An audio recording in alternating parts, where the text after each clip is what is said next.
पापाकुंसा एकादशी जो अश्विन मास में जो पड़ती है वो कब है, शुभ मुहूर्त एवं पारण का समय सहित मैं आपको बताने जा रही हूँ। राधे राधे। कैसे हैं आप लोग? ईश्वर कृपा से आप सब अच्छे होंगे। ईश्वर सब पे कृपा बनाए रखे, सबका कल्याण करे। आज मैं बता रही हूँ अश्विन मास में जो शुक्ल पक्ष की जो एकादशी होती है उसको पापाकुंसा एकादशी के नाम से जानते हैं। और यह एकादशी कब है? 13 या 14 अक्टूबर को। शुभ मुहूर्त, पूजा विधि एवं पारण का समय सहित मैं आपको बता रही हूँ। आप लोग ध्यानपूर्वक सुने। और यदि आपने हमारे चैनल को सब्सक्राइब नहीं किया है तो प्लीज़ हमारे चैनल को सब्सक्राइब कर लीजिए और बेल आइकन बटन अवश्य दबा दीजिए, जिससे कि हमारे आने वाले सारे वीडियोस आपको प्राप्त हो सकें और भी लोगों को भी जानकारी प्राप्त हो सके। आइए चलते हैं, बताते हैं कि एकादशी कब है। हिंदू धर्म में एकादशी तिथि का बहुत अधिक महत्व है और हर माह में 2 एकादशी पड़ती हैं, एक शुक्ल पक्ष की, एक कृष्ण पक्ष की। तो इस प्रकार से साल में 24 एकादशी होती है। एकादशी तिथि जो है भगवान विष्णु को समर्पित है। वह बहुत ही अति प्रिय है, भगवान विष्णु को अति प्रिय तिथि है। और हिंदू धर्म में एकादशी तिथि का बहुत अधिक महत्व है।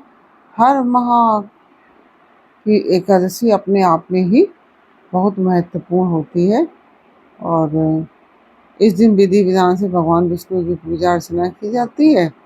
और जो कि अश्विन मास में के जो कृष्ण पक्ष में जो शुक्ल पक्ष में जो पड़ती है एकादशी, उसको पापाकुंसा एकादशी के नाम से जाना जाता है। पापाकुंसा एकादशी कब है वह मैं आपको बता रही हूँ। इस साल पापाकुंसा एकादशी 2 दिन हम पढ़ने से जो है, जैसे कि एक दिन पहले भी है और अगले दिन भी है, तो 2 दिन व्रत रखा जाएगा। कुछ लोग 10वीं तिथि रखते हैं, कुछ लोग द्वादशी तिथि रखते हैं। जैसे कि मैंने हर वीडियो में आपको बताया है कि 10वीं वेदी एकादशी नहीं रही जाती है, तो 10वीं वेदी एकादशी बिल्कुल भी नहीं रहनी चाहिए। तो जो लोग उदय तिथि के अनुसार व्रत रखते हैं वो 14 अक्टूबर को ही पापाकुंसा एकादशी व्रत रखेंगे। जो लोग द्वादशी में व्रत का पारण के अनुसार व्रत रखते हैं, अगर कुछ लोग क्या करते हैं कि द्वादशी में पारण करते हैं, तो उसके अनुसार आप 13 तारीख को व्रत रखेंगे। लेकिन एकादशी 14 तारीख को ही है और 13 तारीख को एकादशी नहीं है। 10वीं वेदी एकादशी कभी नहीं रहनी चाहिए। 10वीं वेदी एकादशी रहने से एकादशी का कोई भी पुण्य प्राप्त नहीं होता है। ऐसे मान लीजिए आप द्वादशी वेदी आप व्रत रखते हैं तो उसका बहुत ज़्यादा महत्व है और उससे बहुत अधिक पुण्य की प्राप्ति होती है। तो 10वीं वेदी एकादशी नहीं रहनी चाहिए। अब मैं आपको बता रही शुभ मुहूर्त।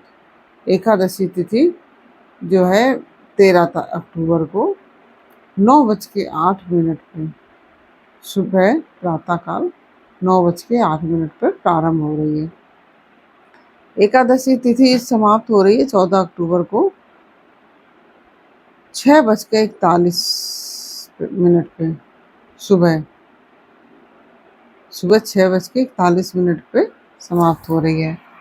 तो इस प्रकार से एकादशी, क्योंकि जब सूर्योदय के समय एकादशी जो तिथि है वह है, तो इसलिए और फिर इसके बाद द्वादशी लग जाएगी।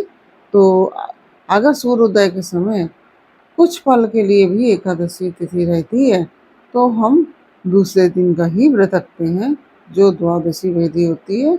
और चाहे हमको 10वीं वाले दिन पूरे दिन एकादशी मिले तो भी हम उसका व्रत नहीं रखेंगे, हमें नहीं रखना चाहिए, क्योंकि उसका कोई भी शुभ प्रभाव नहीं मिलता है। उससे हमारे पुण्य नहीं बढ़ते हैं। हम जो द्वादशी वेदी एकादशी रहते हैं उससे हमें पुण्यों की प्राप्ति होती है। तो इस तरह से आप सभी 14 अक्टूबर को ही व्रत रखेंगे एकादशी का। 14 अक्टूबर को जो लोग 13 अक्टूबर को व्रत रखेंगे उनका भी मैं आपको पारण का समय बता रही हूँ। 14 अक्टूबर को पारण तोड़ने का समय है व्रत 1:16 PM में, 1:16 से लेकर 3:34 तक व्रत के पारण का समय है। और जो लोग 14 तारीख को व्रत रखेंगे उनके लिए मैं बता रही हूँ कि पारण तिथि के दिन हरि भाषा समाप्त होने का समय है 11:56 सुबह का, 11:56 AM। और जो लोग 14 अक्टूबर को व्रत रखेंगे वे 15 अक्टूबर को व्रत का पारण करेंगे। ये मैं आपको अभी जो मैंने पारण का समय बताया वो 13 अक्टूबर को जो लोग रखेंगे उनके लिए। हालांकि 13 अक्टूबर को एकादशी नहीं है, लेकिन मान लीजिए फिर भी लोग रह रहे हैं तो उनके लिए मैंने बता दिया है। और जो लोग 14 अक्टूबर को रखेंगे उनके लिए मैं पारण का समय बता रही हूँ। 15 अक्टूबर को गौड़ एकादशी के लिए पारण यानी कि व्रत तोड़ने का समय है 6:22 प्रातःकाल 6:22 से लेकर 8:40 तक आप पारण कर सकते हैं व्रत का। और पारण के दिन द्वादशी सूर्योदय से पहले समाप्त हो जाएगी। इस तरह से आपको मैंने पारण का समय भी बता दिया। और इस दिन पूजा विधि कैसे करें, सुबह जल्दी उठ के स्नान आदि से निर्वृत हो जाएं। घर के मंदिर में दीप प्रज्वलित करें। भगवान विष्णु को गंगा जल से अभिषेक करें। एकादशी को भगवान विष्णु को तुलसी दल अवश्य अर्पित करना चाहिए, क्योंकि भगवान विष्णु को तुलसी जो दल है तुलसी बहुत पसंद है। और अगर संभव हो तो इस दिन व्रत रखें। व्रत नहीं रख सकते हैं तो कोई बात नहीं, पूजन अवश्य करें। और यदि आप व्रत हैं तो आप व्रत का संकल्प लें और भगवान को भोग लगाएं। जो भी आपके पास मिष्ठान है, फल है, उसका भोग आप भगवान को रखें। और इस बात का विशेष ध्यान रखें कि भगवान को सिर्फ और सिर्फ सात्विक भोजन ही भोग लगाया जाता है।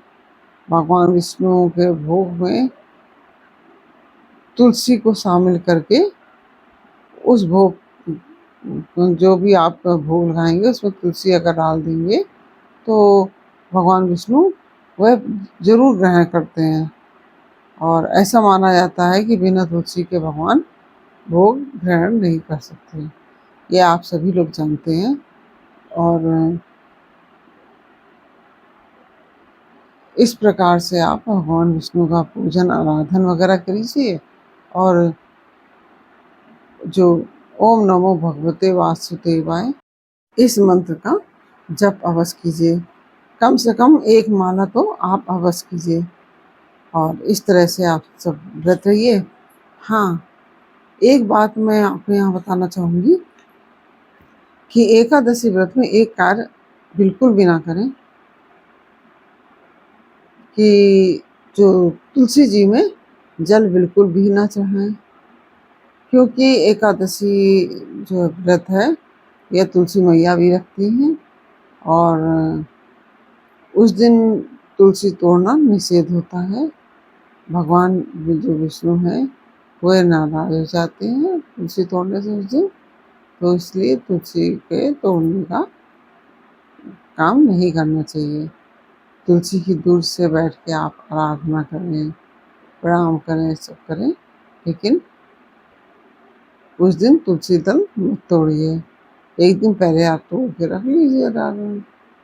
तो इस तरह से आप ये व्रत रखेंगे तो आपकी सारी समस्याएं दूर हो जाएंगी और तुलसी मैया आपको आशीर्वाद दें, एकादशी मैया आप सबको आशीर्वाद दें, यही मेरी ईश्वर से प्रार्थना है हाथ जोड़ के।